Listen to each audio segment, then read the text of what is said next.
Est-ce que vous m'entendez plutôt bien? Très bien. Donc là, j'ai le micro, comme j'ai un petit rhume, on va voir si ma voix arrive à tenir jusqu'au bout. Donc voilà, je suis très contente de venir vous parler de nouveau d'espace. Je pense que c'est un sujet en plus qui pourrait vous intéresser pour la suite, donc ça va venir compléter un petit peu le panorama de l'astrophysique que vous avez vu cette semaine. Tu préfères que je parle un micro? Ouais, par le micro, je pense que oui. Alors attends. Ah oui, c'est sûr qu'on m'entend mieux. Un peu petit. Bon. Oui, il est feu. Ouais, Ah ouais? Il y a des culs bleus avec les... Ah, on va poser des questions. Attends, je vais sur 4, ça. moi je vais la voir. Après, c'est pas si tout le monde se rapproche aussi, ça fait bien. C'est pour la vidéo qui est... Ah oui, pour cette vidéo. On va essayer comme ça. Pour faire des Les gens n'entendent pas la fenêtre, tu peux commencer. Et on va vous connaissez Je vais capacité. Aujourd'hui, je vais donc vous parler de météo de l'espace, et en particulier, du coup, ça va nous amener à parler de physique solaire et des relations avec la physique de la Terre. Alors, pour introduire le sujet, je vous propose de parler d'un sujet qu'on a eu récemment. Je ne sais pas si vous avez entendu parler au cours de l'année précédente.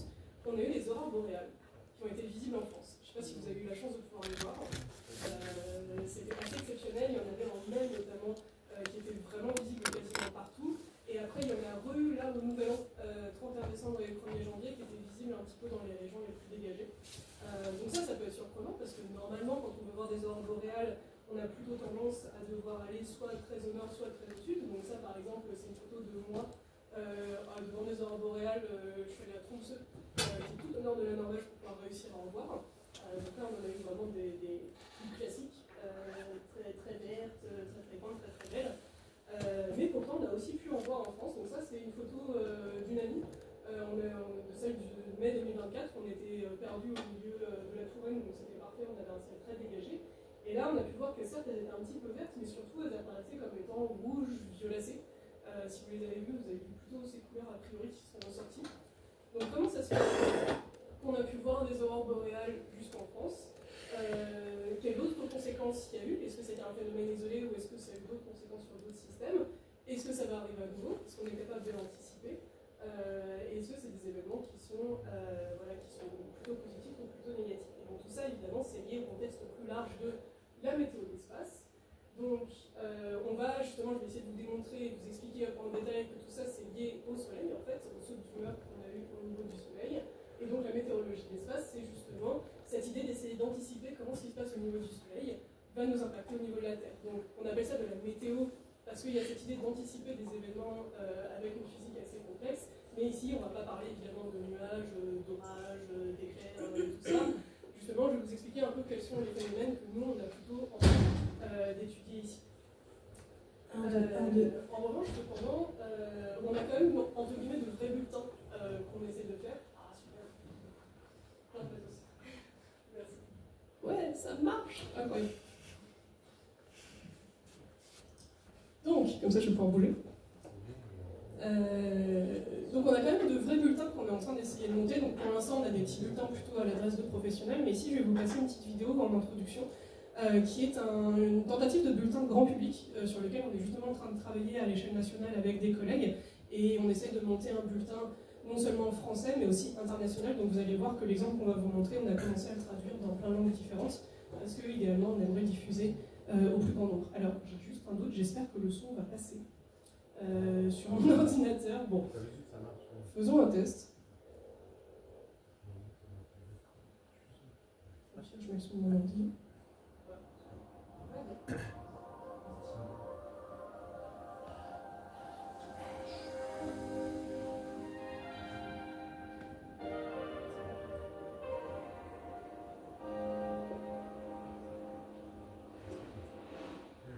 Si le Soleil est votre étoile, bonjour.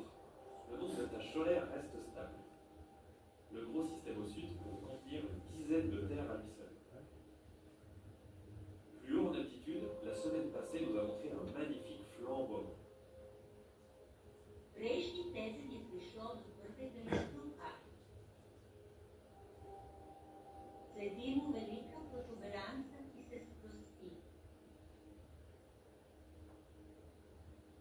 Ponovno jo najdemo v léegi ñu nëbb jant bi ak weer wi.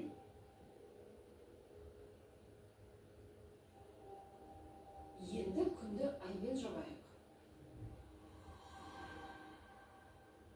Мұнда біз күннен таралатын затты көреміз. Ол күн желі. Өткен аптада біз көрген жарқылдардан туындаған көптеген тәждік масса шығарындыларын көрдік.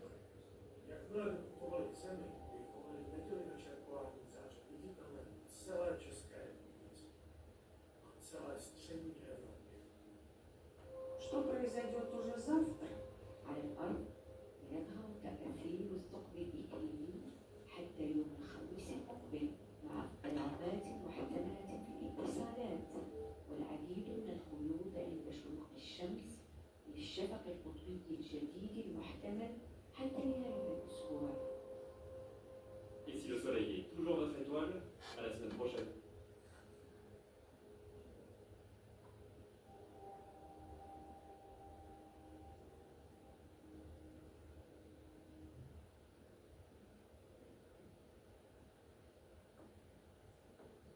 Donc voilà, ça c'était un petit exemple de bulletin qu'on est capable d'essayer de produire. Alors vous avez vu qu'il y a beaucoup de termes techniques, beaucoup de choses auxquelles on n'est pas habitué, donc justement, je vais essayer de vous décrypter un petit peu tout ça et de vous guider à travers les différents phénomènes qui nous intéressent en météo de l'espace. Un bon exemple, c'est justement de reprendre les aurores de mai 2024, parce que c'est vraiment un exemple textbook de tout ce qui s'est passé. Il y a plein de phénomènes qui sont conjugués, et comme ça a eu des effets très concrets même en France, ça permet d'avoir une bonne référence. Alors, comme je ne sais pas trop forcément tout ce que vous avez vu, on va reprendre de la base, mais vous me dites si jamais c'est trop facile et on pourra accélérer.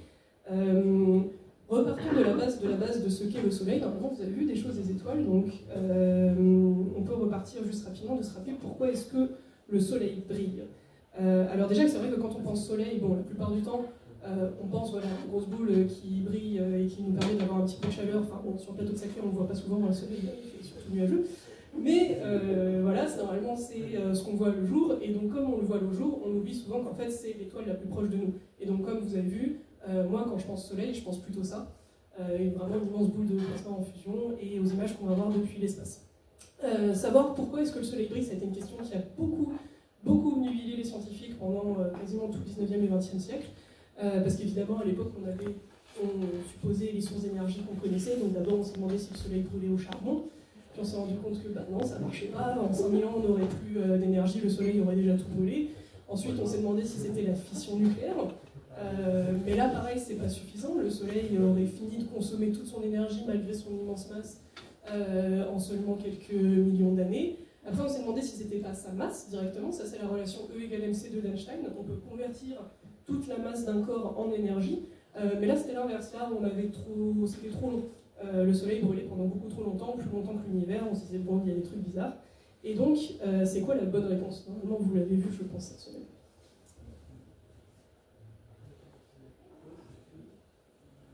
C'est quoi la source d'énergie du Soleil?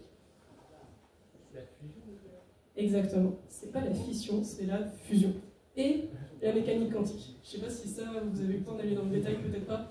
Donc effectivement, au cœur du Soleil, on a des conditions de température et de pression qui sont exceptionnelles. On est atteint les 15 millions de degrés, on a des pressions absolument monstrueuses, et donc on a des conditions qui sont quasiment proches pour pouvoir justement permettre à deux atomes d'hydrogène de se fusionner pour donner un atome d'hélium, et ça libère énormément d'énergie.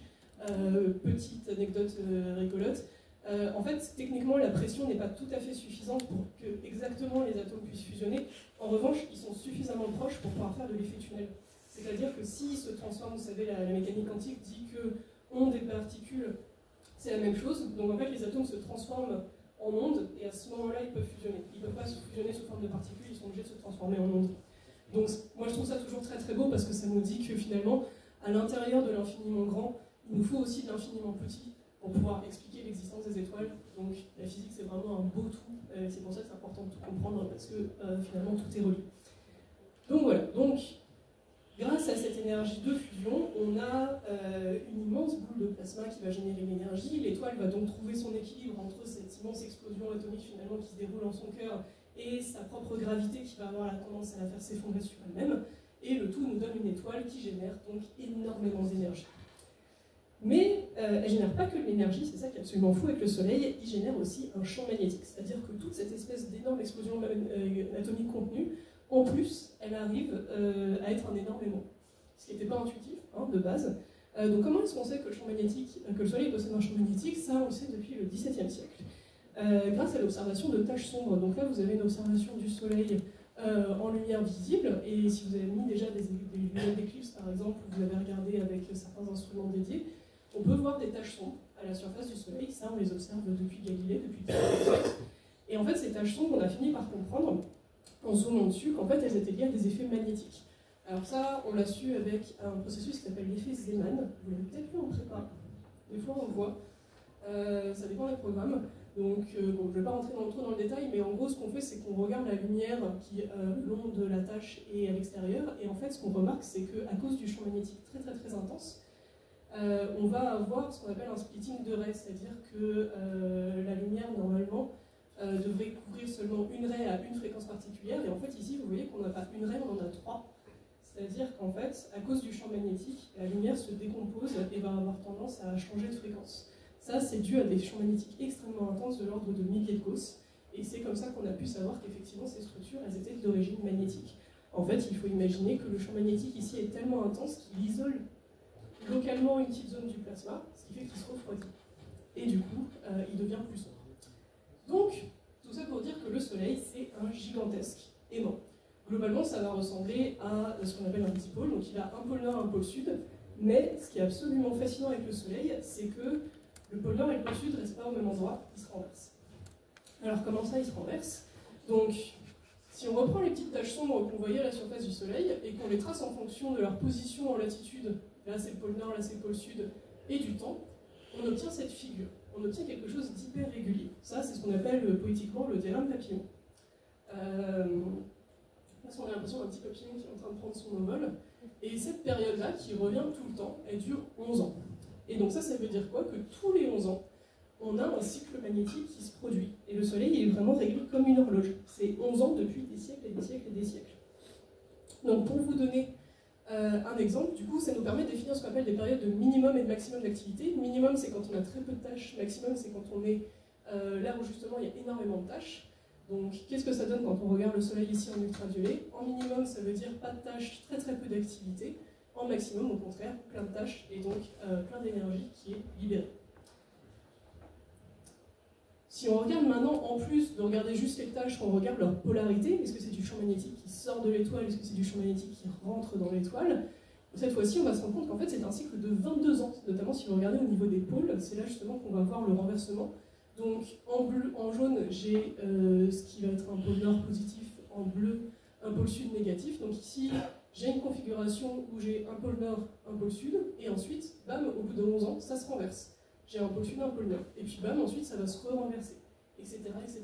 Donc imaginez un immense aimant qui se renverse tout le temps, tous les 11 ans, et donc il faut 22 ans en fait, pour revenir sur une configuration. Donc ça, déjà en soi, c'est un phénomène absolument dingue, de se dire qu'on a une gigantesque boule de plasma en fusion qui arrive à avoir un champ magnétique grande échelle complètement cohérent qui est réglé comme une horloge. Alors, comme une horloge, pas tout à fait quand même, il y a d'autres cycles en plus qui peuvent arriver et on peut avoir même des disruptions de cycles. Donc on a une modulation, je vous en reparlerai après, de 100 ans, qui est ce qu'on appelle le cycle de Gleisberg, c'est-à-dire que les maximums d'activité peuvent être plus ou moins intenses en fonction du temps. Et on peut avoir des périodes comme le minimum de Maunder où là, d'un coup d'un seul, on n'a plus de tâches. Mais ça, on en reparlera un petit peu après. Oui, des cycles, alors que le Soleil est modifié, cette structure en soi, elle change. Alors, donc sa géométrie magnétique change, c'est-à-dire que donc, le champ magnétique grande échelle, il va passer par des phases où effectivement il va se renverser et petit à petit il va s'incliner. En revanche, sa structure interne, en soi, sa vitesse de rotation, les écoulements qu'on va avoir, eux, ils changent sur des échelles beaucoup plus longues. Eux, ils mettent des millions d'années à changer. Et donc, reprenons le lien avec notre événement de mai 2024. Pourquoi est-ce que je vous parle de ça? Parce que vraiment, le champ magnétique, c'est la source de quasiment toutes les perturbations qu'on va retrouver au niveau du Soleil. C'est pour ça que c'est important de comprendre son origine. Donc, ici, dans le cas de mai de 2024, c'était ce qu'on appelle une région active, c'est-à-dire un énorme complexe où on a justement des taches solaires qui émergent. Là, on les observe, on observe, c'est une raie du fer pour pouvoir observer justement le champ magnétique.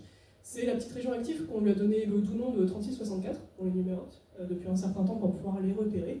Et donc là, vous avez un film du 1er au 15 mai qui vous montre vraiment son émergence. Et donc non seulement elle est apparue, mais en plus elle s'est complexifiée au niveau du temps et elle est devenue absolument gigantesque. Quand je vous dis gigantesque, il faut imaginer que là, c'est des dizaines de terres qu'on pourrait mettre dans la taille qui est ici. Et c'est quasiment la plus grosse jamais observée. Là, vous avez un exemple avec une comparaison d'un autre événement dont on parlera. L'un des plus gros événements qu'on connaît, qui était en 1859, c'est quasiment une taille similaire. Donc c'est quasiment l'une des plus grosses taches qu'on n'avait jamais observées. Donc je vous avoue que quand on l'a vu émerger, on s'est dit « Ah, il va se passer un truc. Là, on sent qu'il va se passer des choses. » Et effectivement, on n'a pas été déçus. Alors, qu'est-ce qui peut se passer ensuite, une fois qu'on a ces régions actives qui émergent?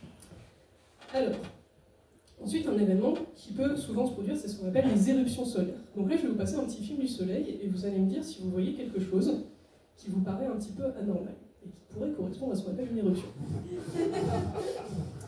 Voilà, je pense que vous ne l'avez pas raté. Ça, c'est ce qu'on appelle une éruption solaire. C'est une gigantesque libération de lumière et d'énergie qui se produit à un point précis. Là, je vous fais un petit zoom, parce que c'est trop beau ce qui se passe. Là, c'est une autre qui était particulièrement sur le bord, du coup on a pu bien voir. Donc là, tout ce que vous voyez, les arcades, c'est justement les boucles de champ magnétique qui contiennent la matière. Et on voit le plasma qui se met à chauffer très intensément, et donc qui va libérer plein de lumière. Oui. Est-ce que ça, c'est une simulation ou c'est un vrai film? Non, c'est un vrai film. Ça, c'est des vraies éruptions. Alors, je vais passer un peu vite sur la théorie, mais c'est quand même intéressant. Donc, comme on a vu, tout ça, c'est lié aux boucles de champ magnétique, et en particulier, c'est lié à un phénomène qui est ce qu'on appelle la reconnexion. Je vous l'explique quand même rapidement, parce que vous allez voir que beaucoup d'événements viennent de ce qu'on appelle la reconnexion. En gros, quand on a des lignes de champ magnétique qui sont de sens opposé, et qu'elles se rencontrent, et ben là, elles vont se reconfigurer, et elles vont partir dans l'autre direction. Assez simple, en fait, finalement, quand on y pense, et au moment où elles se configurent, bam, ça libère plein d'énergie. Voilà. C'est tout ce que vous avez besoin de retenir sur la reconnexion. C'est une reconfiguration magnétique qui libère plein d'énergie. Et c'est exactement ce qui se passe en fait. Ces boucles magnétiques qu'on a vues, il y a des moments où elles deviennent instables quand elles sont trop complexes. Ça libère plein d'énergie et bam, ça nous fait un gros flash lumineux. Et en plus de libérer de la lumière, ça libère énormément d'énergie parce que la lumière, donc nous on voit la lumière visible, mais il y a la lumière vraiment dans tout le spectre électromagnétique qui est libéré, y compris des rayons gamma, qui sont parmi les rayonnements les plus énergétiques qui soient. Et ça on en reparlera un petit peu après. Et, ouais. Sur le chemin que vous avez montré avant, c'est une idée, là, l'endroit où la reconfiguration se fait sur le document derrière, c'est plutôt du coup au niveau plus proche de la surface, ou c'est là où on voit C'est là où on voit la petite explosion. C'est vraiment le haut des boucles qui va devenir instable et qui du coup va se reconfigurer. Du coup, ça a un impact jusqu'à la surface. C'est à peu près quel ordre de grandeur, de distance par rapport à la surface? Ouais, bonne question. Du coup, là, on va être sur plusieurs mégamètres de hauteur. Et effectivement, ensuite, ce qui va se passer, c'est qu'on va avoir à la fois des ondes et des particules qui vont aussi être accélérées, et elles vont pouvoir... donc il y a une partie qui va partir vers l'espace, et c'est ça qui va arriver sur la Terre. Et on a aussi une partie qui va revenir vers la surface et qui va créer des ondes de choc à la surface du Soleil. Okay, donc, ce qu'on voit en fait dans les éruptions solaires, c'est ni plus qu'on voit les boucles magnétiques, c'est ni plus des particules qui reviennent vers le Soleil. Ouais, exactement. Et donc je vous ai montré un dernier petit film pour que vous puissiez voir un petit peu en 3D. Donc voilà, là on a la région active qui a émergé, les boucles magnétiques entre les deux, et on voit justement un exemple de reconfiguration qui se produit et qui libère de l'énergie. Donc là, la boucle devient instable, le haut se reconfigure, du coup ça libère une partie de l'énergie, et il y aura une partie au contraire qui va plutôt revenir vers l'équilibre. Oui. L'énergie, elle est sur Terre. Ah, alors, le problème, c'est que ce serait très compliqué à reproduire sur Terre, ce phénomène. Parce que ça, il faut imaginer, donc, une région active, c'est la taille de la Terre elle-même, en termes de structure. Mais on sait faire des champs magnétiques plus intenses que ça. Par exemple, ce que vous avez dans un IRM, c'est plus intense que les taches solaires. C'est juste que c'est plus facile parce que c'est un peu plus concentré, donc on sait faire des champs magnétiques plus intenses, et on peut s'en servir ça pour faire des études. En revanche, ce genre de phénomène avec autant de libération d'énergie sur la reconnexion, non, ça on ne peut pas faire à l'échelle terrestre.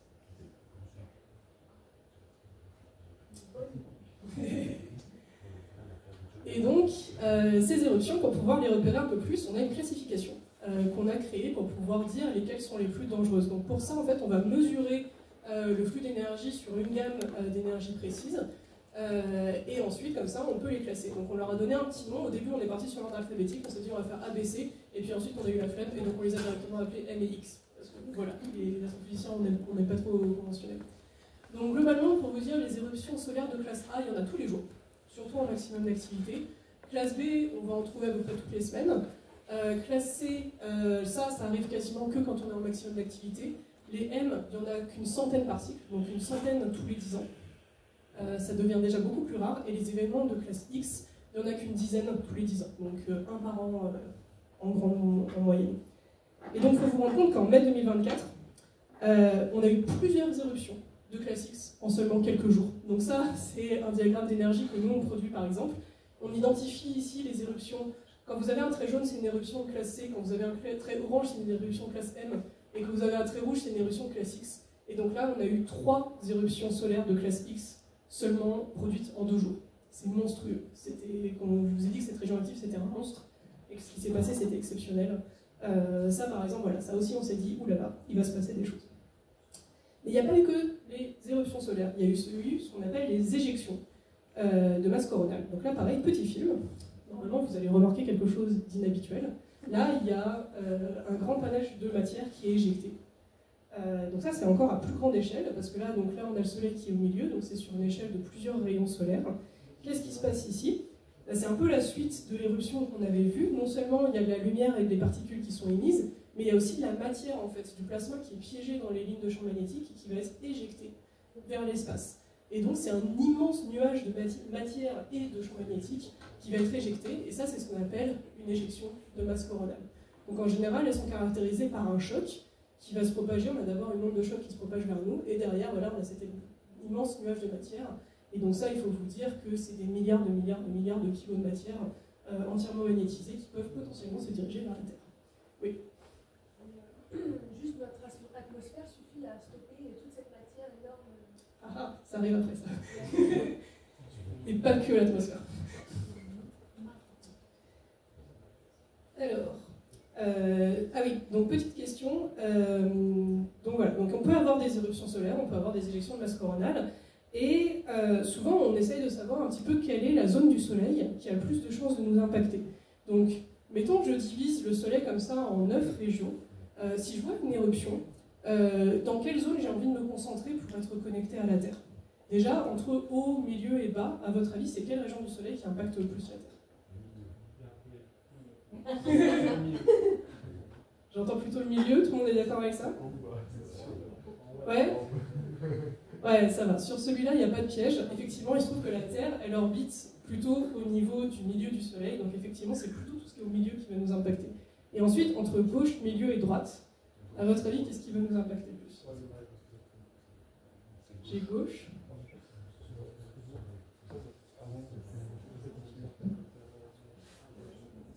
Le film n'est pas par hasard, je vous montre la rotation du Soleil qui tourne de gauche à droite. C'est censé vous aider. Gauche. Tout le monde est d'accord? Alors, vous avez senti qu'il y avait un piège. Malheureusement, pas de bol, c'est à droite. Alors, c'est pas facile à voir juste comme ça, donc je vous fais un schéma du dessus. À cause de l'enroulement du Soleil, notamment son champ magnétique grande échelle va s'enrouler, et comme il tourne de gauche à droite, ça veut dire que les lignes de champ magnétique, en fait, elles s'enroulent de droite à gauche. Et du coup, si je mets la Terre là, et bien qu'un événement essaye de se propager, ben en fait, il ne va pas pouvoir se propager en ligne droite, parce qu'il faut qu'il traverse plein de lignes de champ magnétique, et ça, c'est super dur. Et donc, en fait, c'est les événements à droite qui vont être guidés par le champ magnétique qui vont pouvoir atteindre la Terre. C'est pour ça qu'en particulier, on surveille toujours ce qui se passe au milieu à droite, parce que là, s'il se passe quelque chose, c'est là où ça a le plus de chances de nous impacter, et justement, le moment où la grosse région active que je vous ai montrée, elle a fait ses éruptions, et elle a fait ses éruptions de masse coronale, elle était justement au milieu à droite. Donc ça aussi, c'était une bonne configuration. Et donc justement, pour finir sur les éruptions, ça c'est le film de mai 2024, et donc là, vous voyez qu'il y a plein de choses qui se passent. Il y a plein d'éruptions. Je pense qu'elle a produit en fait une dizaine d'éjections de masse coronale, et il y en avait 4 en particulier qui étaient dirigées vers la Terre. Là, on voit même des particules, les petits points blancs qui arrivent, c'est des particules qui sont accélérées, qui viennent taper le détecteur. Et donc là, je vous ai isolé, c'est les 4 éjections qui sont arrivées vers nous. Et donc ça, c'est rigolo parce que quand elles arrivent vers nous, du coup, nous, on se prend vraiment tout le nuage dans la face. On voit une espèce de cercle. Au lieu de voir un arc de cercle et de voir un cercle qui part sur le côté, on voit juste un cercle qui arrive chez nous. C'est ce qu'on appelle une éjection en forme de halo. Et ça, c'est vraiment les plus dangereuses qui vont à coup sûr toucher la Terre. Et là, je vous ai même mis une petite simulation. Ça, pour le coup, c'est des simulations numériques pour justement visualiser le trajet.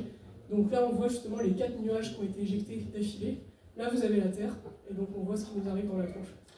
Et ce qui est particulier sur ces éjections, en plus, c'est que les 4 qui sont produites, vous voyez qu'en fait, elles se sont agrégées par paires, et elles se sont regroupées au fur et à mesure de la propagation pour devenir des méga-éjections. Ça, c'est ce qu'on appelle des éjections cannibales. Elles se mangent les unes les autres pour pouvoir avancer, pour pouvoir grossir. Donc ça, c'est pareil, un événement qui est particulièrement intense. Oui. Quand vous voyez ce genre de phénomène, combien de temps il faut pour avoir les conséquences? Très bonne question. Ça, justement, c'est quelque chose que je vais détailler un petit peu plus après.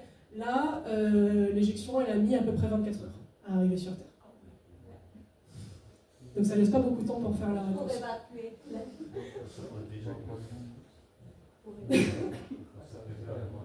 Donc là, justement, on a vu donc, tout ce qui s'est passé au niveau de la chaîne du Soleil. Maintenant, comme avait dit Camille, il faut qu'on comprenne un petit peu plus ce qui s'est passé au niveau de la Terre.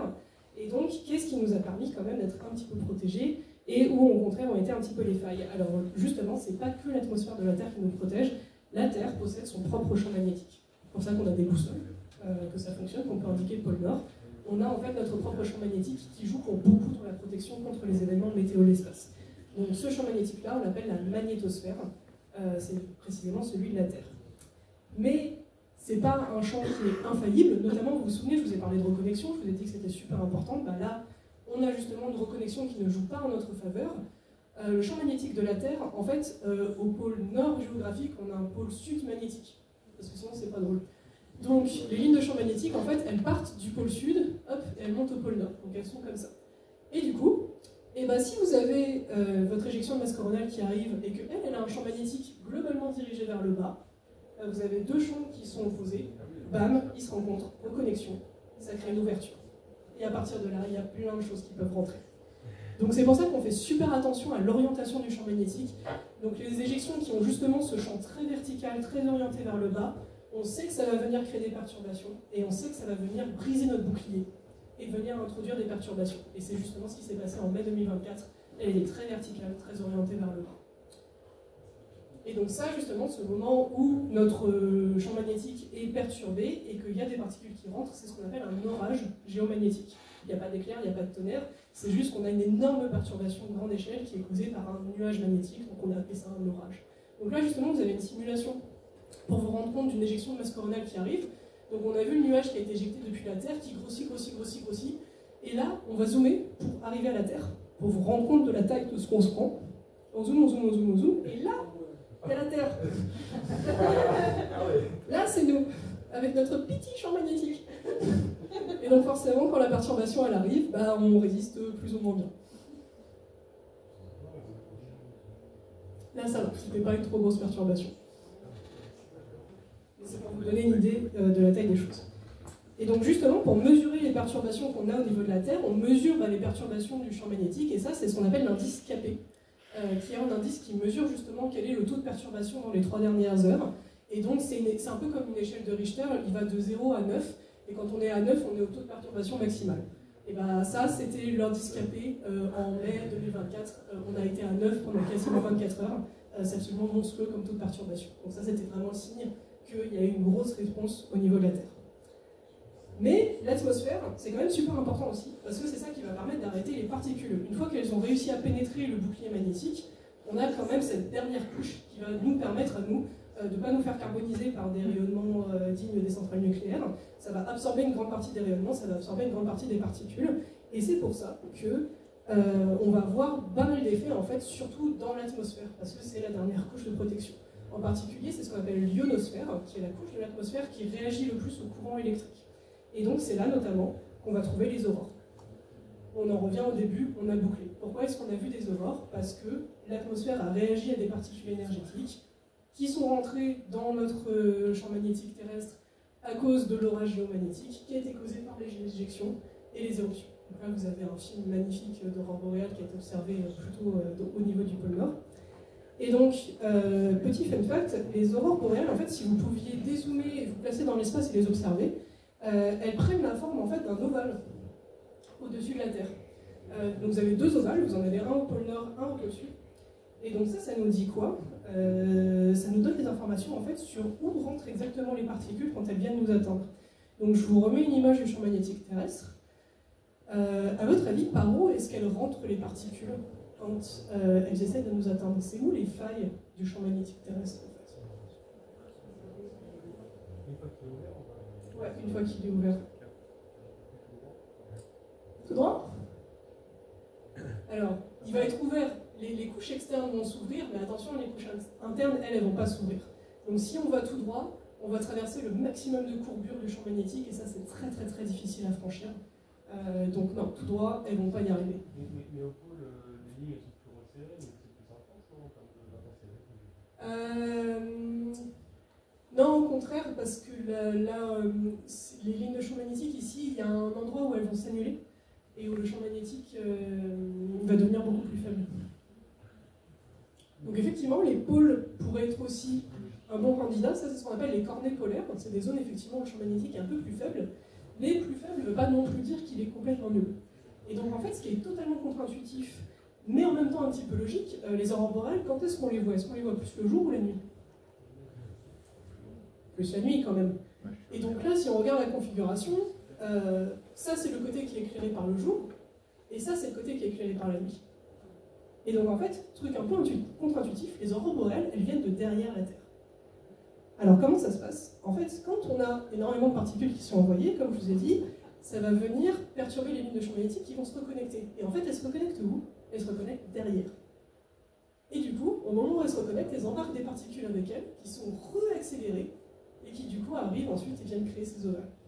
Et c'est pour ça qu'on voit surtout les aurores boréales la nuit. Parce qu'en fait, le jour, non seulement il y a trop de lumière, mais en plus, en fait, il y a moins d'événements du côté jour. Donc c'est un peu contre-intuitif, mais voilà. Pour vous montrer que c'est vraiment pas simple, toutes ces prédictions, et que toutes ces interactions en termes de champ magnétique, c'est de la très très belle physique qu'il faut vraiment comprendre en détail. Oui. Et les conséquences sur le champ magnétique terrestre, elles sont mutuelles ou Alors, ça va dépendre de la difficulté de l'événement. C'est un peu ce qu'on a vu sur le KP. Là, quand on avait un événement très intense, on a vu qu'il lui a fallu à peu près 4 jours pour pouvoir se rétablir les temps normaux. Ça va être un gros temps de rétablissement, la plupart du temps en 24 heures, le champ magnétique se reconstitue. Complètement, à 100%? Oui, quasiment.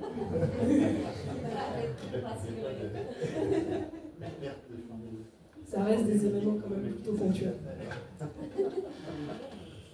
Et donc je vais juste terminer sur les couleurs des aurores. Donc au début je vous avais dit, voilà, des fois on les voit vertes, des fois on les voit oranges, des fois on les voit rouges. Juste pour information, ça c'est dû à la composition de l'atmosphère. On les voit vertes à cause de l'oxygène, rouge aussi, et le violet vient plutôt au contraire du diazote. C'est la composition de notre atmosphère sur Terre. Et ensuite ça peut dépendre de l'altitude, c'est-à-dire que le vert c'est plutôt l'oxygène à basse latitude, et le rouge c'est plutôt l'oxygène à haute latitude. Donc ça vous renseigne en fait sur où se produit l'aurore que vous observez. Et donc aussi, fun fact, il y a des aurores boréales sur d'autres planètes que la Terre, parce que d'autres planètes peuvent avoir des champs magnétiques, et comme elles ont des compositions d'atmosphère différentes, Il y a des fils dans le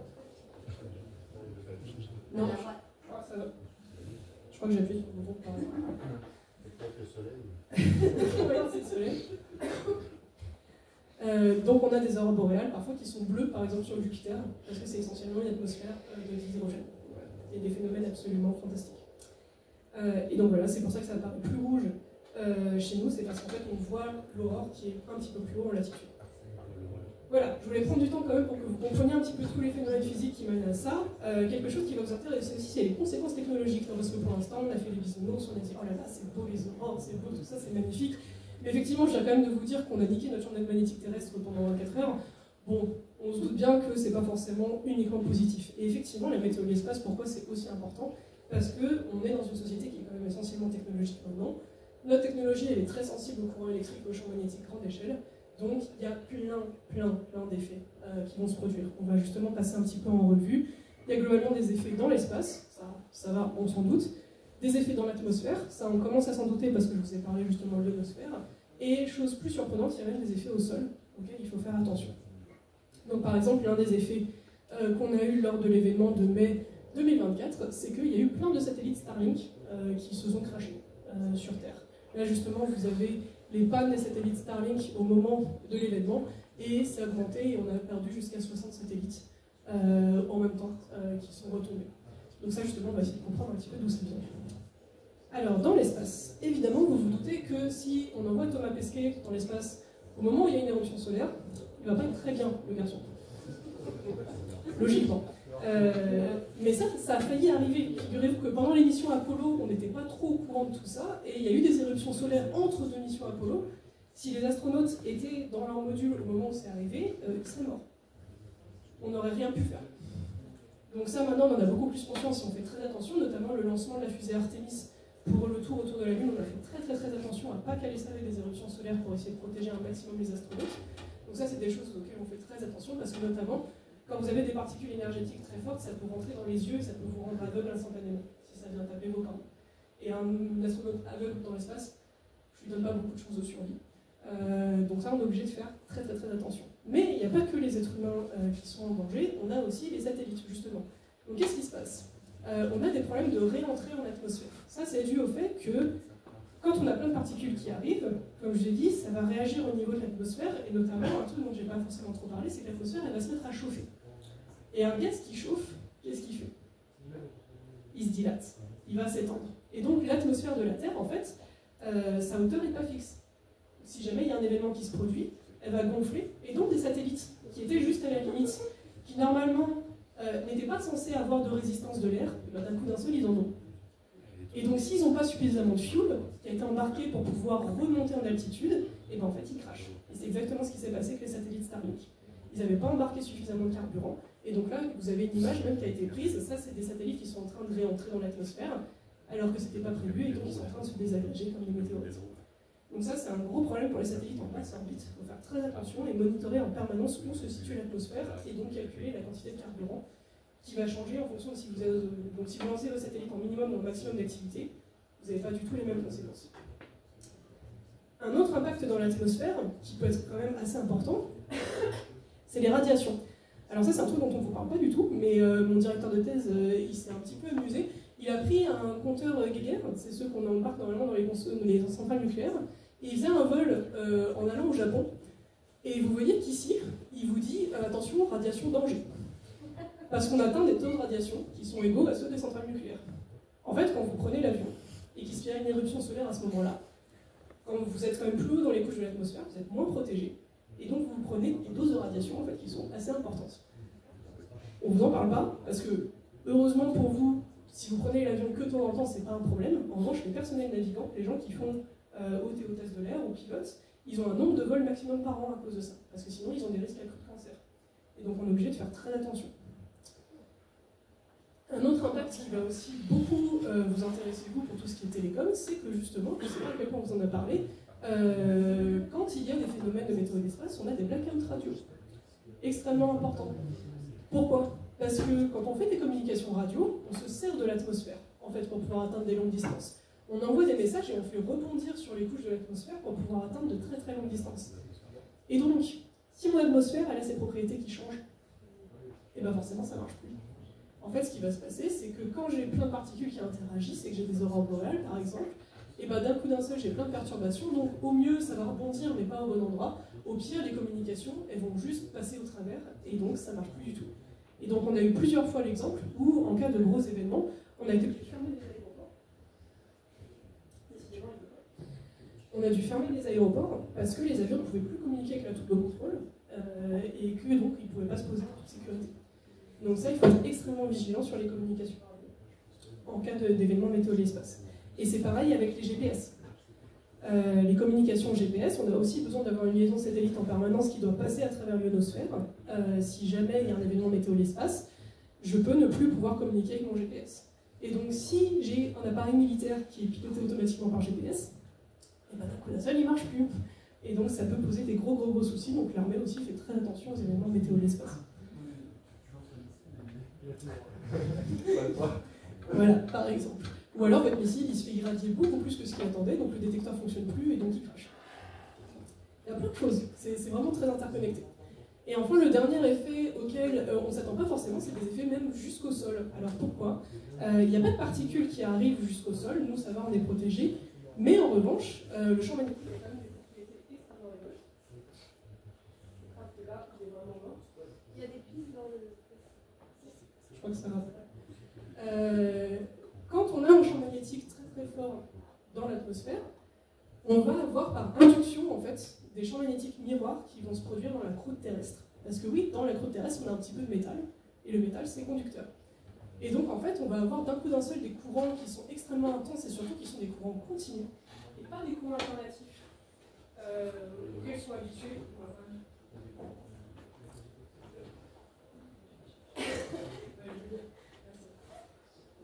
On a des courants continus et pas alternatifs auxquels sont habitués nos différentes installations. Et donc d'un coup d'un seul, on a des surcharges électriques qui peuvent se produire. Et ces surcharges, elles sont tellement monstrueuses qu'elles peuvent faire fondre en fait les circuits électriques et les transformateurs. Donc ça va être particulièrement important dans les endroits où il y a énormément de sol qui est très conducteur. C'est le cas par exemple au Royaume-Uni, en Scandinavie et au Canada. En plus, le Canada, ils sont juste au-dessus du feuille magnétique, du champ magnétique, c'est absolument terrible. Et donc par exemple, en 1989, il y a eu un événement solaire qui n'était même pas particulièrement intense, mais il a été tellement intense qu'il a réussi à provoquer une panne d'Hydro-Québec, donc le réseau de distributeurs d'électricité et d'eau. Et donc, pendant plusieurs jours, il y a eu des régions qui ont été privées d'eau potable et de chauffage. C'était en plein hiver. Donc vous imaginez l'hiver au Canada, vous n'avez plus de chauffage, et c'est la faute du soleil. Donc ce qu'on fait, c'est pas que un travail théorique, c'est un travail qui est important pour les gens parce que ça peut avoir des conséquences sur les vies humaines. Donc c'est ça qui est assez intéressant, c'est que c'est vraiment l'astrophysique.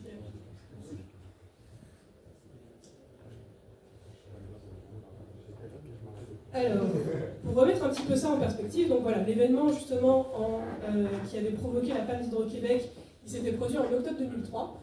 C'était juste une grosse éruption solaire. Il n'y avait pas eu trop d'éjections de masse coronale, mais en termes d'éruption, on était quand même pas mal. C'était une éruption de classe X45. Donc là, ça commence à y aller fort. Et donc on avait, pareil, un KPR9 et un des plus gros orages géomagnétiques quand même qu'on a pu enregistrer. C'est néanmoins pas l'événement le plus fort qu'on ait enregistré. L'événement le plus fort, c'est ce qu'on appelle l'événement de Carrington, justement celui qui s'est passé en 1859. Alors à l'époque, on n'avait pas du tout autant de technologie, mais le peu qu'on avait, c'était les télégraphes. Et tous les réseaux de télégraphes partout dans le monde ont explosé en même temps. Il y avait des aurores boréales qui ont été visibles jusqu'au Mexique. Pour vous donner une idée, en Inde, on a des rapports d'aurores boréales qui jusqu'ici n'avaient jamais été observés, qui ont été observés d'un coup. Et cet événement, on pense qu'en fait, ça pourrait se reproduire. C'est des événements qui vont se reproduire entre tous les 150 à 200 ans. Et si jamais ça se reproduisait, maintenant, avec la technologie qu'on aurait, les pertes seraient de plusieurs, j'ai juste mis millions, mais non, je me suis trompée, c'est plusieurs millions de milliards de dollars, et ce serait une perte entre 4 à 10 ans de rattrapage technologique, parce que quasiment tous nos satellites seraient shutdown, quasiment toutes nos centrales grillées, enfin, ça fait partie des gros événements qu'on essaie d'anticiper. Oui. Alors, justement, on pense qu'en 2012, on en a évité un, qu'à quelques jours près, il aurait pu toucher la Terre, et que là, ça aurait été un événement de Carrington. Donc peut-être qu'on est bon pour les 150 prochaines années, peut-être pas. On n'a pas beaucoup de statistiques, donc on n'est pas sûr. Oui. Vous arrivez, pour les estimations de quel serait l'impact aujourd'hui, vous arrivez à... Enfin, on avait beaucoup de données sur comment ça s'est passé à l'époque pour tenter d'extrapoler l'intensité vraiment de l'événement. Donc justement, c'est aussi une des choses qui est assez difficile, c'est qu'on doit extrapoler avec des données de 1859. Donc comme c'est un événement qui arrivait parti dans le monde, quasiment tout le monde l'a documenté, mais ensuite, voilà, à partir des dégâts qu'on a eu au télégraphe, il faut qu'on arrive à reconstruire quelle intensité de courant, de surcharge on a eu, comment ça s'appliquerait à nous. Donc justement, ça a été plein d'études qui ont été faites pendant plusieurs années pour essayer d'anticiper ce que ça ferait. Et forcément, on ne peut pas être sûr à 100%, mais il y a vraiment toute la communauté internationale qui a vraiment travaillé là-dessus. Un danger des centrales nucléaires aussi? Bah oui, toutes les installations électriques. Si ça provoque une surcharge dans la centrale nucléaire, c'est pas bon non plus.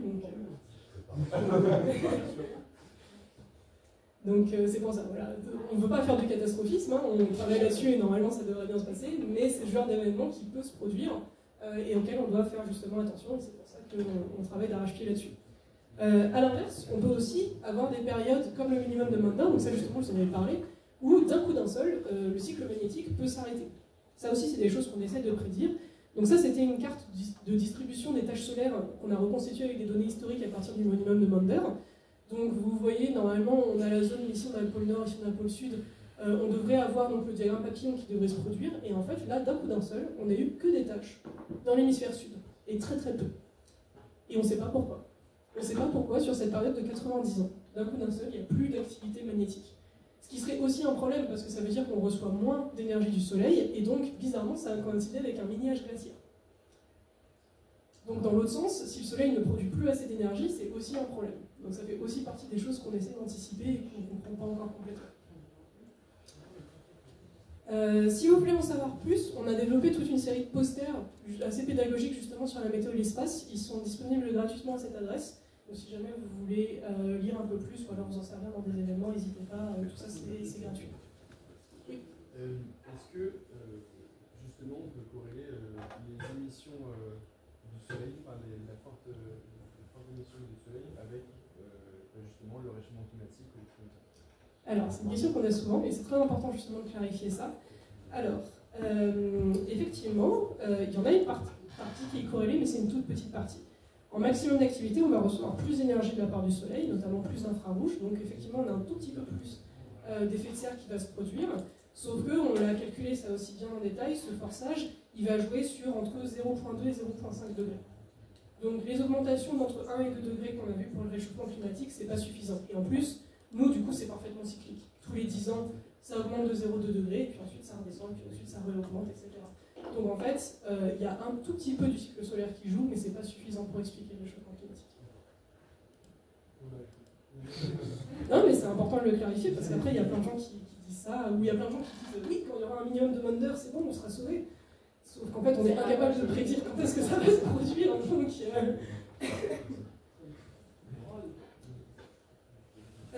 Voilà, alors, je vais essayer d'aller un petit peu plus vite, mais je voulais quand même vous parler un petit peu donc, de mon travail au quotidien. Du coup, maintenant qu'on sait tout ça, comment est-ce qu'on fait pour faire concrètement des prévisions, de l'anticipation et essayer de protéger les différentes installations?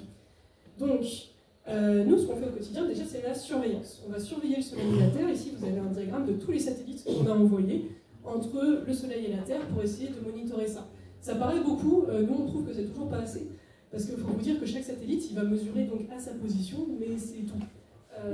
Donc on a quand même pas mal de trous dans la raquette, et c'est quand même pas forcément facile d'avoir des idées. Mais c'est déjà pas trop mal pour pouvoir se rendre compte un petit peu de ce qui se passe entre le Soleil et la Terre. On va notamment distinguer les satellites qui font des images, donc celles que je vous ai montrées depuis le début, des satellites qui vont donc faire des mesures locales de l'évolution du plasma, qui est aussi super important, mais qui va être plutôt des mesures 1D.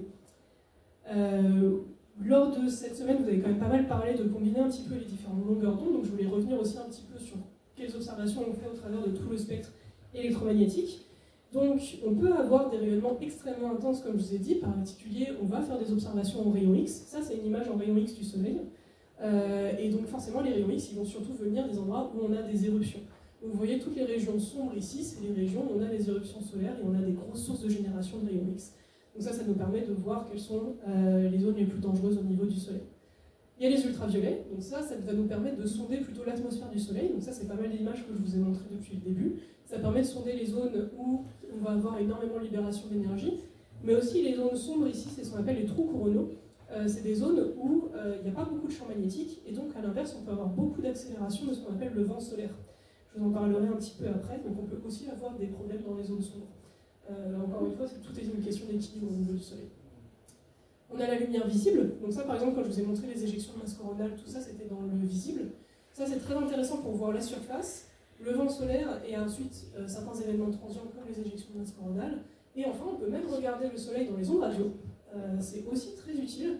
Pourquoi? Parce que les ondes radio ça permet de suivre vraiment les transients. Donc là par exemple vous avez des sites dans lesquels on peut avoir justement des éjections de masse coronale qui ont des chances de se créer. Et ensuite, j'ai pas pu le montrer parce qu'elles ne sont pas forcément faciles à comprendre ces figures, mais au fur et à mesure de la traversée jusqu'à la Terre, l'éjection de masse coronale elle va continuer à produire des ondes radio.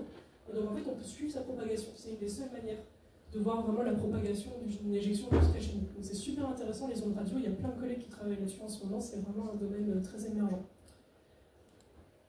Alors, je vous en ai parlé déjà un petit peu, mais je vais vous montrer toutes les échelles. Du coup, on a développé des sortes d'échelles de Richter en météo de l'espace pour pouvoir quantifier à quel point un événement est grave ou non.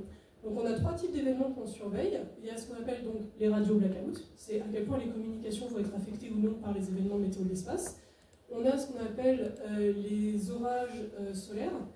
Enfin, c'est les orages à particules. En gros, ça, c'est à quel point est-ce qu'on va recevoir justement des radiations qui viennent du Soleil, qui vont être marquées par l'indice S. Et ensuite, on a justement les orages géomagnétiques, à quel point est-ce que notre bouclier magnétique il est ouvert ou non. Et ça va être marqué par l'indice G. Donc en gros, plus on va vers le R5, ça veut dire que vraiment il n'y a aucune communication qui fonctionne. S5, ça veut dire que les taux de radiation sont absolument démentiels. Et G5, ça veut dire par ailleurs le champ magnétique il est ouvert, il y a tout qui peut rentrer, c'est un peu compliqué. Et donc ça nous permet comme ça de qualifier un petit peu quelle est l'intensité d'un événement. Et donc c'est notamment très utile quand on veut chasser les aurores boréales. Si jamais ça vous intéresse, je vous recommande vraiment le site Space Weather Live. C'est des amateurs qui font ça, mais ils font ça extrêmement bien. Et ils ont regroupé plein de petits indices. Et donc justement, vous pouvez surveiller le KP, savoir quels sont le taux de perturbation au niveau de la Terre, vous pouvez voir le vent solaire, vous pouvez voir justement les mesures du champ magnétique vertical, le BZ, et donc essayer de voir à quel point est-ce qu'on a des chances d'ouvrir un petit peu le champ magnétique, et vous pouvez voir l'ovale auroral en temps réel, et donc voir s'il arrive jusqu'à la Terre. Donc ça c'est assez sympa comme site, si vous voulez vous amuser justement à regarder le soleil en temps réel, et voir si vous pouvez voir des aurores boréales près de chez vous. Mais la surveillance, ça fait pas tout, parce que justement, on en a parlé un petit peu avant, il y a des gros problèmes de timing qui vont se poser. Ces événements, ils peuvent être très rapides, et donc c'est pas suffisant de juste les observer. Quand il s'agit des éjections de masse coronale, ça va à peu près, parce qu'en moyenne, alors l'événement de mai, il était très rapide, il a mis 24 heures à arriver. Le plus rapide qu'on a mesuré, c'est justement l'événement de Carrington qui est arrivé en 17 heures. C'est vraiment pas beaucoup pour réagir, la moyenne c'est plutôt quelques jours, donc ça va à peu près. En revanche, quand il s'agit des émissions lumineuses, là, c'est beaucoup plus compliqué. Globalement, il faut se rendre compte que tout ce qui va être rayon X, rayon gamma, ça va arriver en 15 minutes au niveau de la Terre. Et c'est en général ça qui est particulièrement dangereux. Donc, quand on voit une éruption, on sait que 15 minutes plus tard, potentiellement, mon satellite il va être impacté. Ou alors mon personnel navigant qui est dans l'avion qui est en train de passer au niveau des pôles, il va être en danger aussi. Donc on ne peut pas se permettre de faire juste de la surveillance, on doit faire des prévisions, faire de l'anticipation. Donc comment est-ce qu'on fait ça? Et bien pour ça on va faire des simulations numériques. Mais il faut avoir conscience d'un certain nombre d'enjeux. En particulier le fait que la propagation, comme vous l'avez vu, c'est pas évident. Donc ça c'est tous les phénomènes qui peuvent se produire au niveau du Soleil, ça c'est tous les phénomènes qui peuvent se produire au niveau de la Terre. Sauf que, faut se rappeler que le Soleil, il est à 150 millions de kilomètres de la Terre. C'est pas négligeable. En termes de propagation de la lumière, c'est 8 minutes lumière. Vous savez que la lumière du Soleil, elle met 8 minutes à nous arriver. Que ce que vous voyez, en fait, vous voyez toujours le Soleil dans le passé. On ne voit jamais le Soleil dans l'état actuel parce qu'on a toujours 8 minutes de décalage. C'est énorme, en fait, comme distance. Et donc, entre ces 150 millions de kilomètres, il peut se passer plein de choses. Et notamment, on peut avoir des déviations parce que cet espace, il n'est pas vide. Il est rempli justement par ce qu'on appelle le vent solaire. Donc là, vous avez un petit film avec un agrégat de plusieurs films de satellites. Le vent solaire, c'est un éjectat continu de particules. Même quand il n'y a pas d'éjection de masse coronale, le Soleil il éjecte de la matière en permanence. Et donc, cette matière, elle va pouvoir potentiellement dévier la propagation de certains événements. Donc nous, justement, notre travail, c'est de bien comprendre comment est constitué le milieu entre le Soleil et la Terre. Et à partir de ça, on va pouvoir essayer de comprendre, est-ce que quand je vois une éruption ou une éjection, est-ce que ça va toucher la Terre ou non, et est-ce que ce sera intense ou pas. Alors les simulations numériques c'est bien mais c'est pas magique non plus. En particulier, toute la chaîne entre le Soleil et la Terre, j'ai plein d'échelles différentes, en termes d'échelle temporelle, en termes d'échelle spatiale. C'est compliqué d'essayer de faire ça avec un seul code.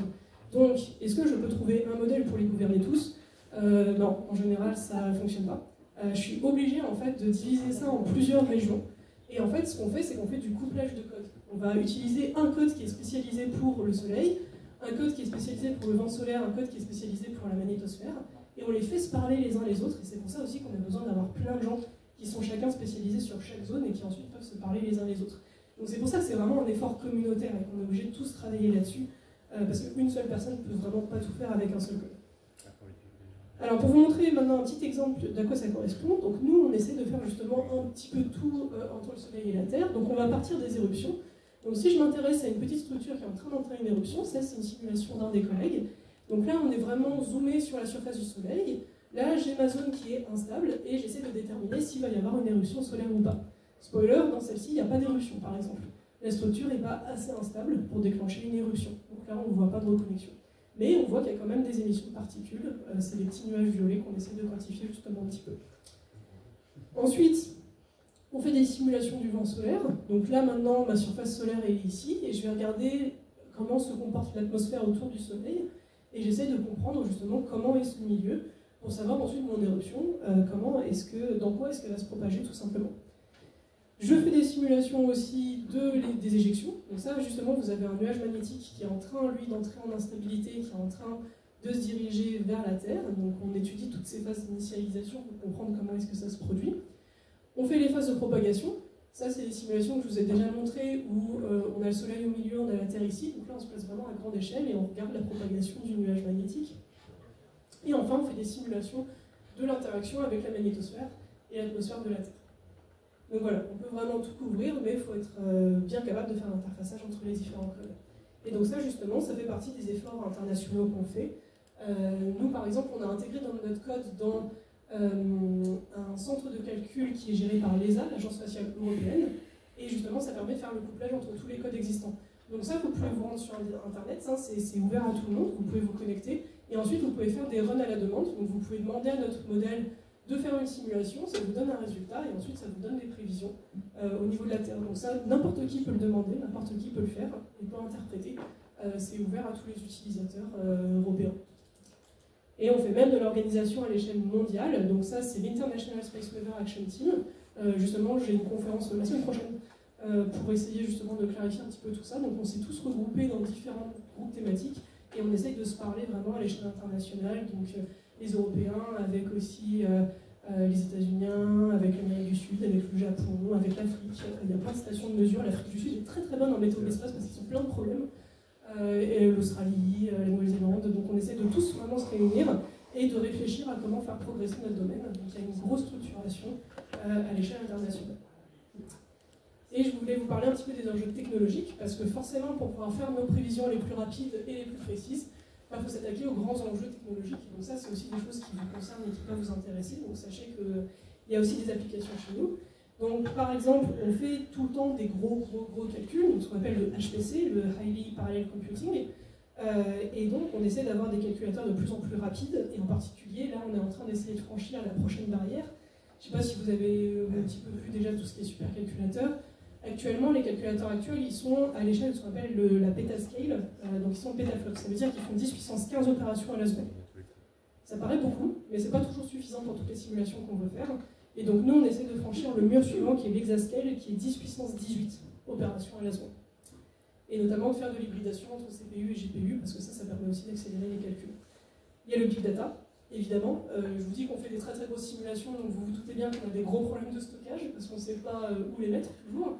On a des gros problèmes de visualisation, parfois on a des simulations tellement grosses qu'il faut des jours pour juste afficher une image. Ça peut arriver, donc ça aussi, il y a plein de thématiques et on a besoin de gens pour pouvoir nous aider sur ces différents enjeux. Et puis enfin, il y a l'IA, qui évidemment est arrivé et un petit peu tout bouleversé. Donc ça peut être, évidemment, ça ne remplacera pas les calculs, mais c'est très utile pour quand même essayer de les accélérer. Générer des données qui nous manquent. Là, par exemple, c'est un exemple de génération de champ magnétique du Soleil qui est complètement artificiel et qui ressemble bien à la réalité. Et ça nous permet aussi de gérer un petit peu les tâches fastidieuses, comme par exemple la classification des données. Donc il y a plein aussi de réflexions sur comment est-ce qu'on peut intégrer l'IA le plus en plus dans notre travail.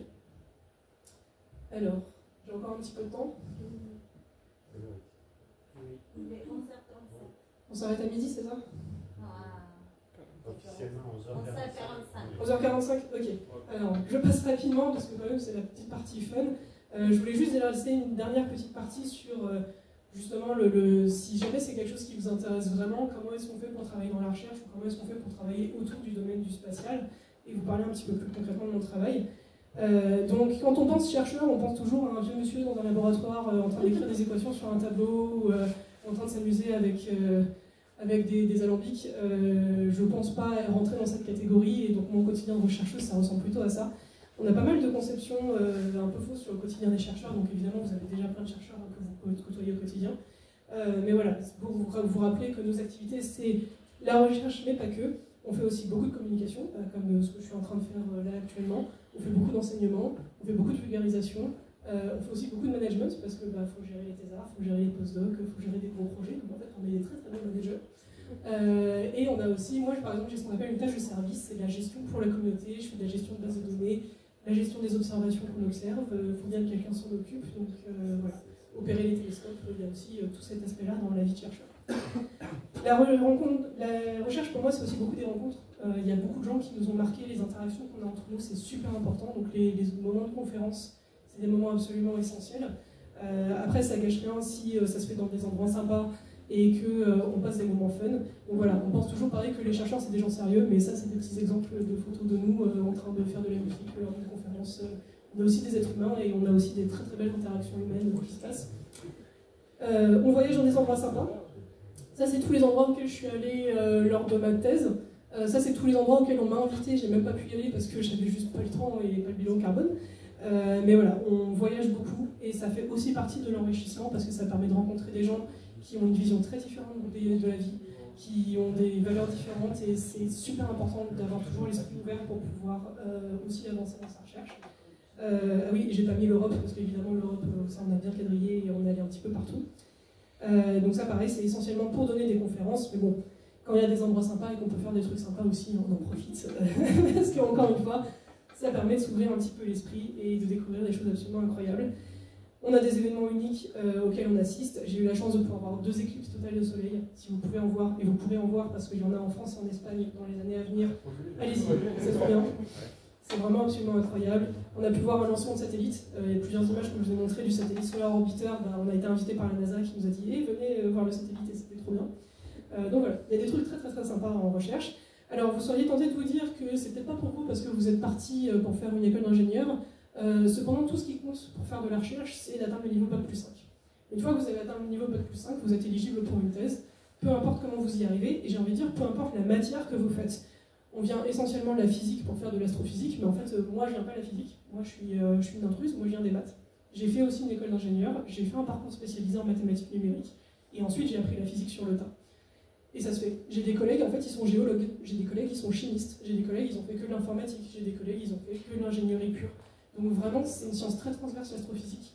Et vous dites pas que c'est parce que vous n'avez pas fait de physique que vous ne pouvez pas y aller. C'est complètement un sujet, au contraire, on prend toutes les expertises possibles et imaginables. Bon, ça je vais passer un petit peu rapidement, mais globalement, un truc qu'on ne dit pas assez aux gens, c'est que pour avoir une thèse, il faut 2 choses. Il faut trouver un directeur de thèse qui va vous donner un sujet, et il faut trouver un financement de thèse. Parce que les thèses, c'est pas payé automatiquement. Donc si jamais ça vous intéresse, renseignez-vous un petit peu sur ces sujets. Oui. On a plus de financement de thèse que de thésard. Donc sachez-le. Voilà. Et on peut faire des collaborations. Ça ne veut pas dire que si vous faites la thèse à Télécom, vous faites qu'à Télécom, vous faites des concours. Et même une thèse en ingénierie ou en informatique, vous allez beaucoup voyager aussi. Tout aussi ici avec Dominique. Donc voilà. Merci de faire de la pub là-dedans. Non, mais c'est important parce que c'est souvent des trucs sur lesquels on ne discute pas assez. Donc voilà, il y a une recherche de financement, mais il y a plein de sources de financement qui existent. Il y en a, c'est pas que les sous ils sont pas accessibles, c'est juste que faut se renseigner un petit peu et il faut chercher. Mais une fois que vous avez les deux, Banco, en général, vous avez une thèse et vous êtes parti pour 3 ans de fun et faire des choses assez stylées. Et surtout, c'est très important de repréciser qu'une thèse, ce ne sont pas des études. Et le nombre de gens qui disent « Ouais, mais la thèse, je ne sais pas, continuer mes études pendant 3 ans. » Non, non, quand vous êtes en thèse, vous avez un salaire, vous avez un bureau, vous bossez. Hein.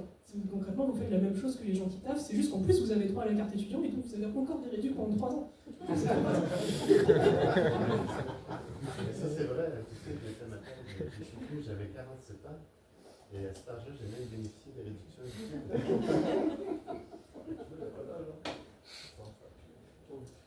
Et si vous avez des questions, on pourra revenir un petit peu là-dessus, mais voilà, au pire, je vous ai mis quelques slides sur ensuite comment ça se passe après la thèse. Après la thèse, en général, il y a les postdocs, qui sont des gens qui sont en formation, qui continuent à acquérir de l'expérience pour devenir ensuite chercheurs. Ça peut être une période plus ou moins longue, plus ou moins frustrante, mais ils sont géniaux, les postdocs, ils font des trucs super, donc si vous croisez des postdocs, faites-leur un café et soyez gentils avec eux, parce que c'est pas une période facile et ils font un taf absolument génial. Et pour préciser que quand vous croisez un chercheur, on va tous se définir comme étant chercheurs, mais en fait on peut être employé par des sources de financement et par des instituts très très très différents les uns des autres. Voilà, là on est 3 chercheurs dans la pièce, on n'a pas du tout les mêmes statuts en fait, hein, c'est complètement différent. Et donc vous pouvez vous amuser toujours à demander à un chercheur en fait d'où vous venez. Donc moi, petite info, je viens du CNAP, le Corps national des astronomes et physiciens, c'est un corps qui date de Louis XIV, qui s'est dit mais en fait l'astronomie c'est pratique, j'aimerais bien avoir un astronome officiel à ma cour, et donc je vais créer un corps pour pouvoir avoir des astronomes officiels qui puissent me servir. Et donc moi je descends de ça. Donc je ne sers plus le roi de France, parce qu'objectivement il n'y en a plus. Mais c'est pour ça que moi j'ai un statut un petit peu particulier où je fais 50% de recherche, que 20% d'enseignement et 30% de tâches de service, parce que j'ai ce côté où je dois rendre service un petit peu à la société. Donc voilà, moi je fais tout ce qui est météo de l'espace, gestion de base de données, gestion d'instruments, etc. Et après il y a d'autres statuts entre CNRS, université et puis plein d'autres. Il y a toujours plein de statuts. Ça on va pas faire. Alors les métiers du spatial. Donc il n'y a pas que dans la recherche qu'on voit des étoiles et qu'on fait des sciences. Il y a énormément d'autres secteurs qui recrutent et qui vous permettront de faire de l'astrophysique de manière transverse. On a besoin de gens dans les agences. L'agence spatiale française s'appelle le CNES, l'agence spatiale européenne s'appelle l'ESA. On a aussi beaucoup besoin de gens là. Il y a plein de grandes entreprises qui sont en contact avec le spatial, Airbus, Arianespace, Thales, Safran, et plein de petites moyennes entreprises en fait, qui fournissent des petits composants, des petites choses. On a Air Liquide, on a Magellium qui fait la surveillance satellitaire. Donc en fait, si ça vous intéresse, le thème de l'espace, il y a plein d'opportunités. Et puis il y a plein de métiers différents. On a besoin d'ingénieurs, mais on a aussi besoin de contrôle qualité, d'administrateurs, de ressources humaines, de juristes, de communication, de gestion. Enfin, même si vous ne voulez pas forcément continuer dans l'ingénierie pure et dure, venez, on a besoin de plein de gens et faire plein de choses stylées. Si vous voulez côtoyer de l'astro, il y a plein d'événements, plein de conférences qu'on fait en Ile-de-France, un petit peu partout en France. Donc il y a plein de festivals, Spacebus, Florence. N'hésitez pas à passer une tête, on sera très content de vous voir et on pourra en parler encore plus longtemps d'astro et répondre à plein de questions. Et une petite partie qui, moi, me tient quand même beaucoup à cœur, surtout quand je vois l'amphi devant moi. Il y a beaucoup de filles. Oui, mais tu as vu, dans les enseignants du cours. Eh bien oui, voilà. On essaie de compenser, mais c'est important comme sujet. Je sais qu'on vous bassine avec ça, mais on est péniblement à 30% de femmes dans les métiers des sciences fondamentales, et ça se ressent dans les corps de métier qu'on a ensuite. C'est important d'avoir un équilibre, parce qu'on a des visions du monde différentes, des manières de fonctionner différentes, qu'on apporte des choses différentes, et que globalement, plus vous avez de gens différents, plus c'est chouette, et plus ça permet d'avoir de force et d'atouts. Donc il nous faut plus de filles, notamment surtout parce que les filles sont meilleures dans les résultats académiques. C'est pas moi qui le dis, c'est les stats. En général, les filles ont des meilleures notes, donc on comprend pas pourquoi est-ce que vous ne venez pas et pourquoi est-ce que vous faites pas de choses. Un des trucs qui ressort quand même beaucoup, c'est aussi que les valeurs associées aux sciences sont trop vieilles, trop traditionnelles. Donc je voulais remettre une petite couche sur le fait que, évidemment, on fait des choses difficiles, on fait des choses ambitieuses, mais on fait aussi des choses créatives, des choses esthétiques. On donne beaucoup de nous-mêmes, comme je l'ai dit, il y a aussi beaucoup d'humains dans la recherche. On aide, on partage, on protège, on transmet. Il y a plein de valeurs très très très différentes et donc vous en trouverez forcément qui vous parlent. Donc voilà, donc venez dans la recherche pour qu'on puisse avoir un monde très ouvert et qui soit très très très stylé. On en a besoin, surtout maintenant plus que jamais. Voilà, donc je suis à peu près tenue dans les temps. Donc voilà, j'espère vous avoir donné un tour d'horizon assez global de la météo de l'espace, des applications qu'on peut faire, et de voir que notre étoile, le Soleil, c'est à la fois une étoile qu'on aime beaucoup, parce que sans elle, on n'aurait pas la vie sur Terre, mais qui des fois peut être un petit peu plus caractérielle et un petit peu plus dangereuse. Donc voilà, c'est une cohabitation compliquée, mais pas impossible. Et donc voilà, vous aussi, n'hésitez pas à vous amuser à observer le Soleil et à mettre en application tout ce qu'on a fait aujourd'hui, et je vous remercie pour votre attention.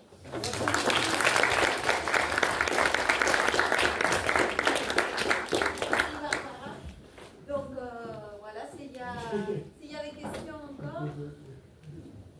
Donc j'espère que vous avez bien profité. Voilà.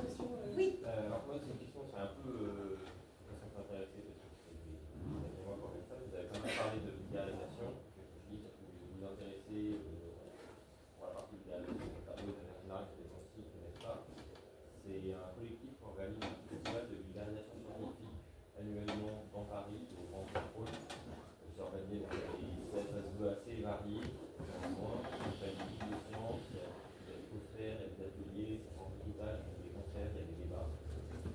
Voilà, peut-être vous intéresser si vous voulez, c'est des gens qui sont dédiés à la vulgarisation scientifique, c'est un peu ça. Et il y a plein de labos différents, c'est des documentaires avec des images, des labos qui sont documentaires avec des images de recherche, c'est vraiment très bien pour un peu montrer cette vulgarisation. Et des gens qui bossent dessus sur la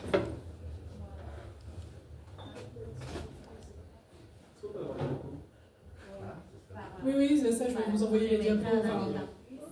Et voilà, et tout ça met une couche en plus que l'espace il n'est pas tranquille. Voilà. Parce que quand on en dit, on parle et on voit que c'est violent, c'est pas vide, voilà, il y a plein de choses qui se passent. Donc ça c'est que dans les soleils. Donc imaginez dans toutes les étoiles de l'univers. Voilà.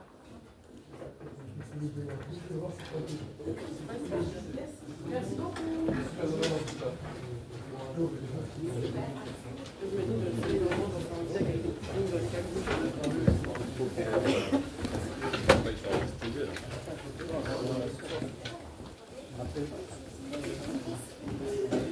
Les courses pour demain.